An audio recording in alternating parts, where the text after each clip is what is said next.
Alrighty, hello. Hope you're having a great week. Thanks for being here. Today we are on Leviticus chapter 19, verse 1. Then the Lord spoke to Moses, saying, Speak to all the congregation of the sons of Israel, and say to them, You shall be holy, for I, the Lord your God, am holy. Every one of you shall reverence his mother and his father, and you shall keep my Sabbaths. I am the Lord your God.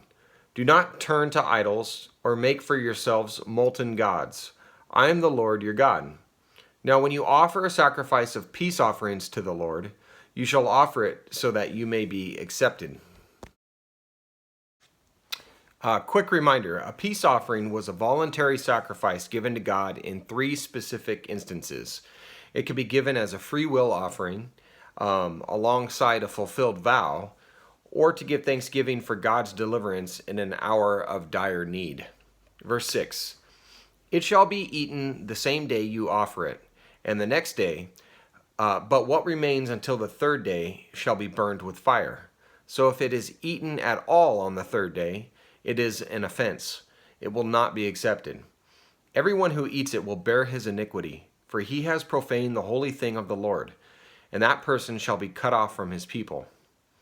Now when you reap the harvest of your land, you shall not reap to the very corners of your field, nor shall you gather the gleanings of your harvest. Nor shall you glean your vineyard, nor shall you gather the fallen fruit of your vineyard. You shall leave them for the needy and for the stranger. I am the Lord your God. I like this one.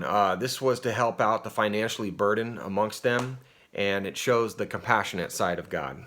Verse 11. You shall not steal, nor deal falsely, nor lie to one another. You shall not swear falsely by my name, so as to profane the name of your God. I am the Lord. You shall not oppress your neighbor, nor rob him.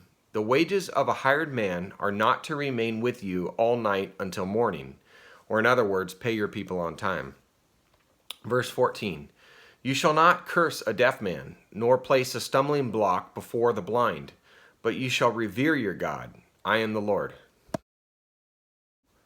Verse 15. You shall do no injustice in judgment. You shall not be partial to the poor, nor defer to the great, but you are to judge your neighbor fairly. You shall not go about as a slanderer among your people, and you are not to act against the life of your neighbor. I am the Lord. You shall not hate your fellow countrymen in your heart. You may surely reprove your neighbor, but shall not incur sin because of him.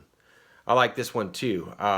They were allowed to correct their neighbor within their godly community without storing hate in their hearts towards them. I think our society could learn something from that. Verse 18. You shall not take vengeance, nor bear any grudge against the sons of your people, but you shall love your neighbor as yourself. I am the Lord. Verse 19. You are to keep my statutes. You shall not breed together two kinds of your cattle. You shall not sow your field with two kinds of seed, nor wear a garment upon you of two kinds of material mixed together. Sources show that this was to help keep them from idolatrous practices. Verse 20. Now if a man lies carnally with a woman who is a slave acquired for another man, but who has in no way been redeemed nor given her freedom, there shall be punishment. They shall not, however, be put to death, because she was not free. She was betrothed. He shall bring his guilt offering to the Lord to the doorway of the tent of meeting, a ram for a guilt offering. The priest shall also make atonement for him with the ram of the guilt offering before the Lord for his sin which he has committed. And the sin which he has committed will be forgiven him. And that last one there is kind of interesting. Now, it doesn't say that it wasn't consensual. It appears to be that it was, and but outside the normal rules for marriage here, and it was called sin, and it did require sacrifice. So, verse 23: When you enter the land, referring to Canaan, and plant all kinds of trees for food, then you shall count their fruit as forbidden. 3 years it shall be forbidden to you, it shall not be eaten. But in the 4th year all its fruit shall be holy, an offering of praise to the Lord. In the 5th year you are to eat of its fruit, that its yield may increase for you. I am the Lord your God. They could not eat fruit from the trees of Canaan for 4 years after entering the land, because the fruit of the first 3 years was to be considered unclean. In the 4th year, the fruit was to be offered to the Lord. Some gardeners say preventing a tree from bearing fruit in the first years by cutting off the blossoms makes it more productive. And my hunch is that God wanted no remnants from the land populated by pagan idolatry to mix with his people. Verse 26, you shall not eat anything with the blood, nor practice divination or soothsaying. Okay, so attempting to tell the future with the help of snakes and clouds was a common ancient way of foretelling good or bad future. These were forbidden forms of witchcraft which involved demonic activity. Verse 27, you shall not round off the side growth of your heads, nor harm the edges of your beard. You shall not make any cuts in your body for the dead, nor make any tattoo marks on yourselves. I am the Lord. Okay, sources show that these practices were very likely associated with Egyptian idolatry, and because of that were to be avoided. Tattoos were connected to names of idols and were permanent signs of apostasy back then. All right, verse 29. Do not profane your daughter by making her a harlot, so that the land will not fall to harlotry, and the land become full of lewdness. You shall keep my Sabbaths and revere my sanctuary. I am the Lord. Do not turn to mediums or spiritists. Do not seek them out to be defiled by them. I am the Lord your God.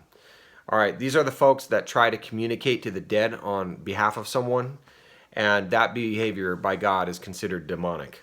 Verse 32, you shall rise up before the gray-headed and honor the aged, and you shall revere your God. I am the Lord.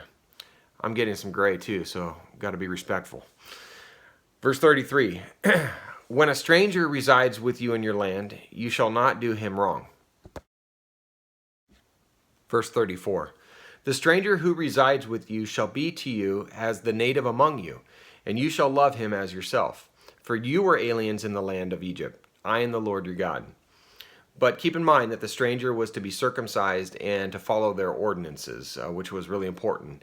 We talked about that in the book of Exodus. Verse 35, you shall do no wrong in judgment, in measurement of weight or capacity. You shall have just balances, just weights, a just ephah, and a just hin, which were measurements that we also discussed in Exodus. Here. I am the Lord your God, who brought you out from the land of Egypt. Verse 37, you shall thus observe all my statutes and all my ordinances and do them. I am the Lord. You know, if we just do what God asks of us, he does provide and protect. It's pretty cut and dry. The problem today is that so few people believe and trust that God will do that for us, or aren't patient enough with God to wait around to see his wondrous works. I think you and I know that that's a shame, but well, listen, I love you guys. That's why I'm doing this, and love God's word, and I really appreciate it. Hope you guys continue on having a wonderful week. Stay in the Lord in everything that you do, and may God bless you. Take care.